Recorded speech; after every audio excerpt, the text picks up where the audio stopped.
Olá! Quinta-feira, dia 4 de novembro de 2021, eu volto aqui a agradecer a você que tem me dado força, que está aqui acompanha aqui o nosso canal, José Neumann de Pinto no YouTube, e que dá um like, ou então que comenta. Olha aí, vamos em frente. Pois é, nesta madrugada, na madrugada desta quinta-feira, nós tivemos uma prova de que Bolsonaro pode ser um grande mal, mas não é o único mal. Nem sei se é o maior mal do Brasil, hein? Porque realmente, na eleição de 2018, eu me lembro de ter feito uma campanha dizendo: olha, vamos mudar a Câmara, quem manda no Brasil é a Câmara, e a Câmara mudou. Só que mudou para muito pior.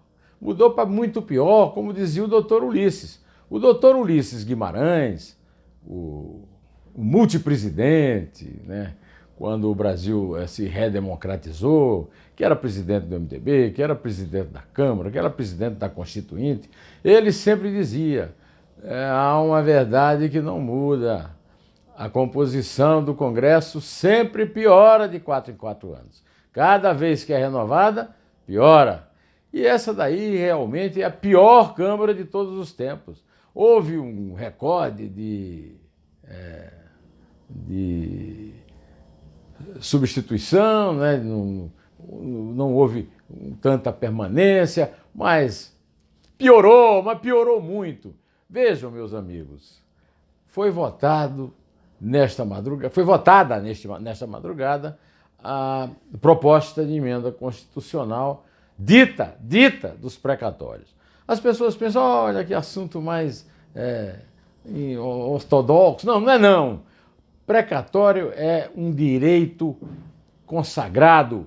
É o seguinte: imagina que um governo passa por cima de sua casa e lhe deve uma indenização.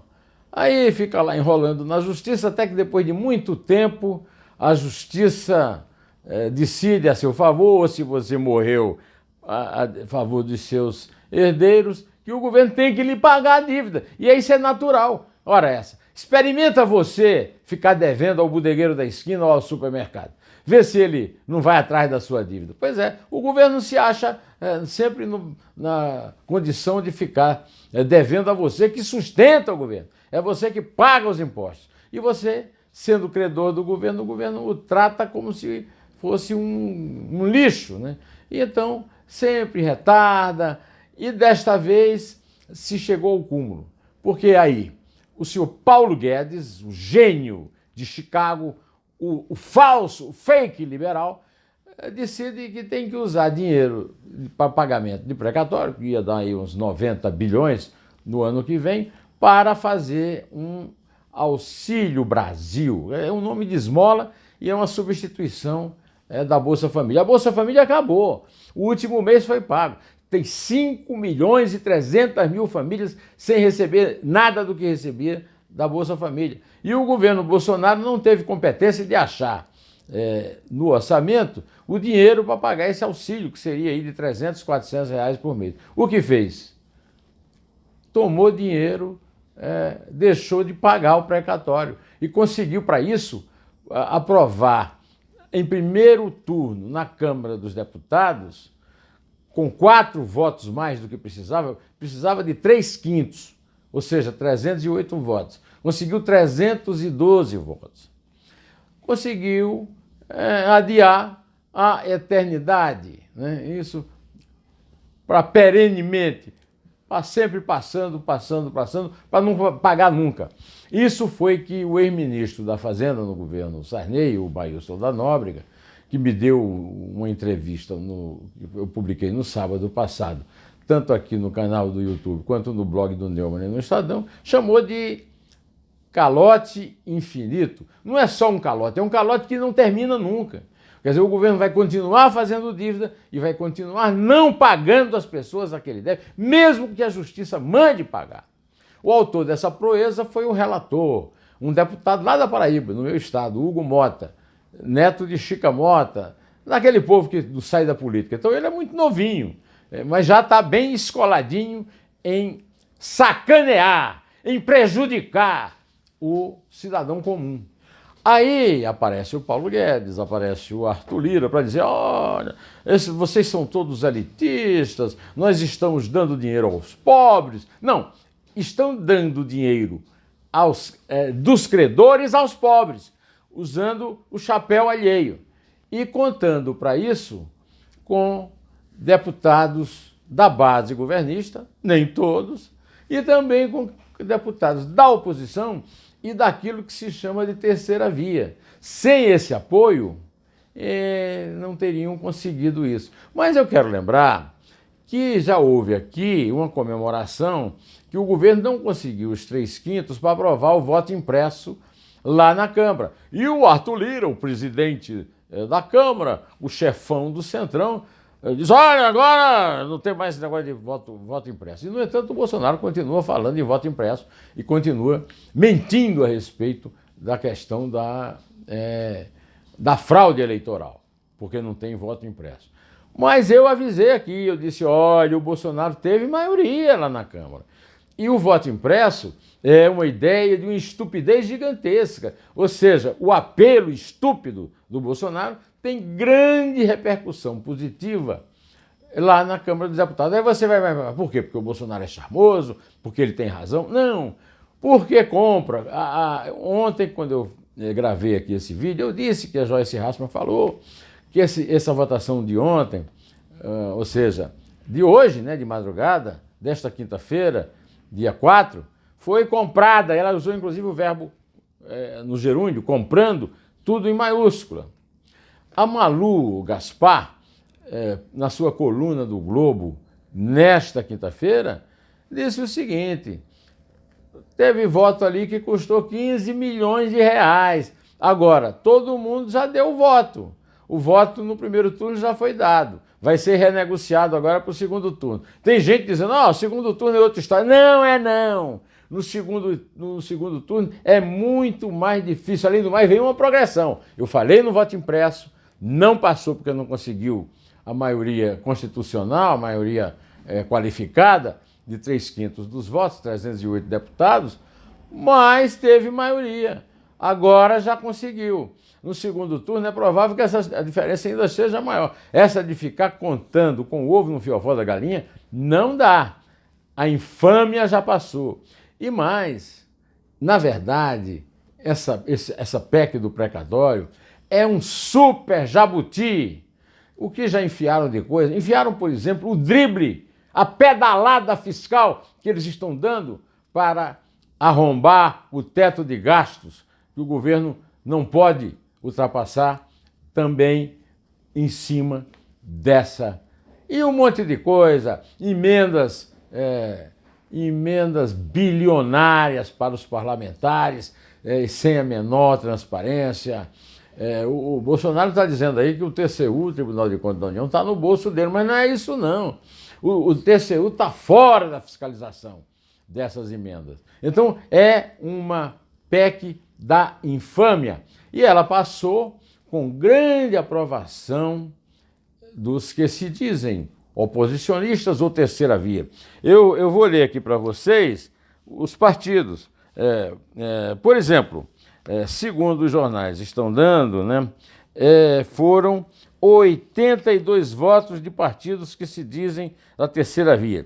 Por exemplo, o PSDB, que é um partido desmoralizado, que é dominado pelo Aécio Neves, que foi processado na Lava Jato por cobrança de propina para empreiteiro, ele deu 22 de 28 votos, né?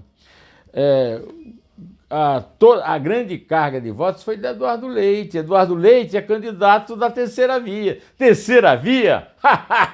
Que terceira? Essa gente é muito mais safada do que o próprio Bolsonaro. Fica enganando o eleitor com a história de terceira via e, no entanto, é tudo a favor do poder do momento no qual eles podem pegar dinheiro. Meus amigos, o PDT se diz um partido de esquerda, e o PSB juntos deram 25 votos a essa farsa, a essa pantomima, a essa infâmia, né?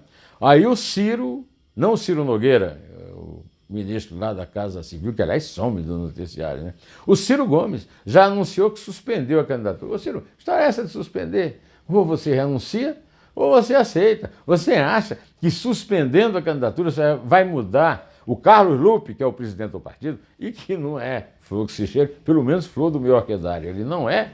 Ele já diz, não vou batalhar, vai batalhar coisa nenhuma, tá todo mundo na gaveta.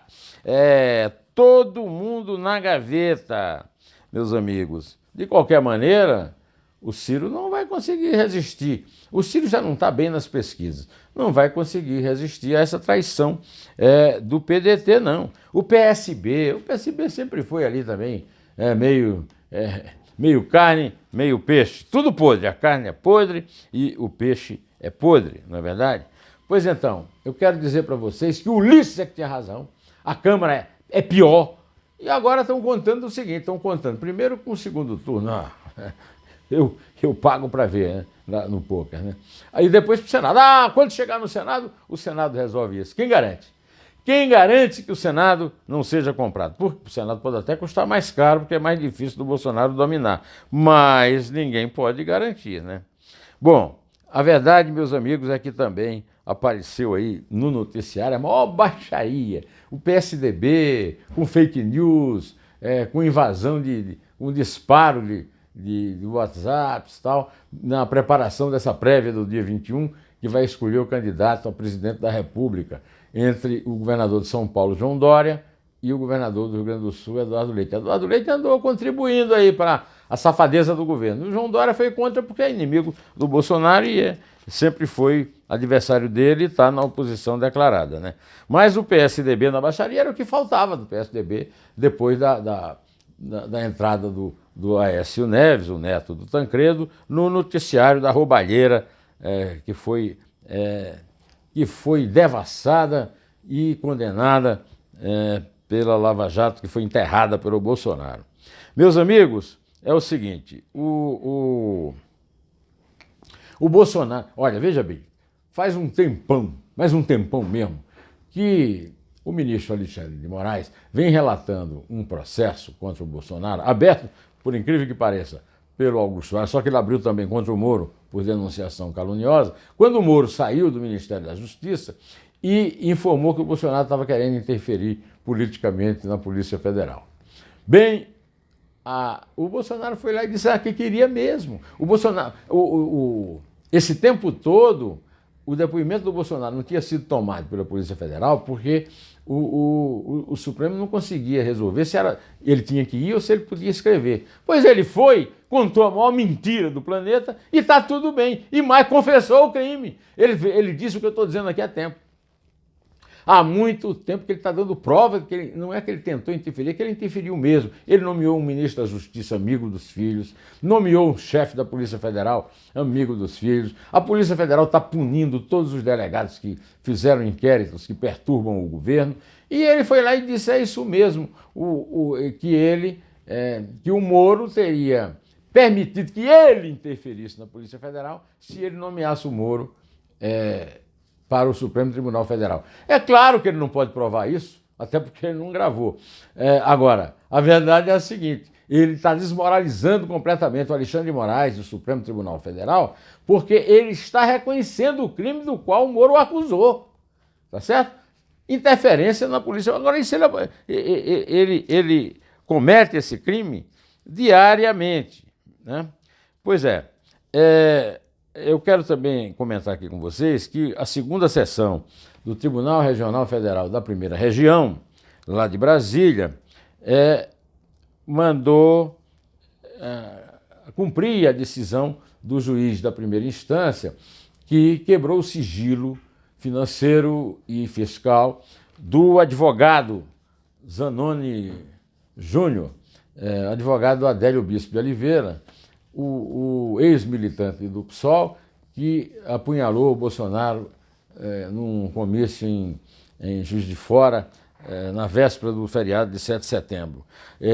A Ordem dos Advogados do Brasil tinha representado contra a decisão do juiz de primeira instância, E agora o TRF, atendendo a uma interferência da Advocacia Geral da União, que defende o presidente da República, que foi esfaqueado, tomou essa decisão. É uma decisão com a qual eu concordo, tem o menor sentido, né, manter o sigilo desse advogado, porque o Adélio Bispo é um zero à esquerda, um cara que não tinha nada, não tinha nem emprego, nem nada, e, no entanto, apareceu lá advogado de avião, advogando de graça para ele. Então vai ter que explicar isso. E o único jeito que tem de explicar, meus amigos, é vendo onde é que entrou o dinheiro na conta do advogado, tá certo? É isso aí. Bom, eu quero ainda convidar vocês para ver, além da entrevista que eu falei do Maílson, o Dois Dedos de Prosa com o meu amigo Luiz Geraldo Dolino. Para esta semana eu programei uma entrevista com Marcelo Brito, presidente da Associação do Agronegócio, para falar do assunto que mais me incomoda, que mais me perturba, que é a fome no Brasil. E ele tem bastante autoridade para falar desse assunto. E o Dois Dedos de Prosa, isso aí vai para o ar sábado, 13h, né? E o Dois Dedos de Prosa desta semana vai ser com o Rui Castro. Rui Castro é um colega, um jornalista muito ilustre, cronista hoje da Folha de São Paulo, tem uma longa carreira e acaba de ganhar um prêmio muito, muito honroso. Ele recebeu o maior prêmio para livros no Brasil, o prêmio Machado de Assis, que é o maior escritor da história do Brasil, que é o fundador da Academia Brasileira de Letras, e o prêmio é um prêmio da Academia, né? Pelo conjunto da obra. E realmente a obra do Rui Castro como diriam hoje os fãs da palavra robusta. Na verdade, eu diria que é uma obra convincente, é uma obra variada, é uma obra competente. O Rui Castro é um sucesso de crítica e de público. E você espere que sairá uma entrevista espetacular na hora que for posta no ar no domingo. Por enquanto, hoje, eu vou ficando por aqui. Direto ao assunto, em pé. E só a verdade salvará as nossas vidas e a nossa pátria, que nós amamos, eles não.